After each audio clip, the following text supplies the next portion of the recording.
ನಮಸ್ಕಾರ ವೀಕ್ಷಕರೇ, welcome to my channel. ಇವತ್ತು ನಾನು ಮೂಲಂಗಿ ಪಲ್ಯ ಮಾಡೋದು ತೋರಿಸ್ತೀನಿ ರೀ.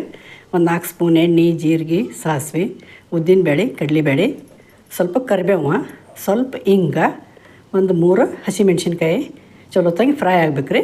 3 ಮೂಲಂಗಿ ಹೆರ್ಚಿಟ್ಕೊಂಡೀನಿ ಮತ್ತು ಒಂದು ಉಳ್ಳಾಗಡ್ಡಿ, ಸ್ವಲ್ಪ ಅಲ್ಲ ಬೆಳ್ಳುಳ್ಳಿ ಪೇಸ್ಟ್ ಹಾಕಿ ಚಲೋತ್ತಂಗೆ ಫ್ರೈ ಮಾಡ್ಕೋಬೇಕು ರೀ. ಅದನ್ನು ಮೂಲಂಗಿ ಪಲ್ಯ ಭಾಳ ಟೇಸ್ಟ್ ಆಗ್ತೈತಿ. ನೀವು ಈ ಥರ ಮೂಲಂಗಿ ಪಲ್ಯ ಮಾಡಿ ನೋಡಿರಿ ಈ ಥರ ಚಲೋತ್ತಂಗೆ ರುಚಿಗೆ ತಕ್ಕಷ್ಟು ಉಪ್ಪು ಹಾಕಬೇಕು. ಸ್ವಲ್ಪ ಅರ್ಶಿನ ಪುಡಿ ಹಾಕಿ ಮೂಲಂಗಿ 3 ಹೆರ್ಚಿಟ್ಕೊಂಡೀನಿ.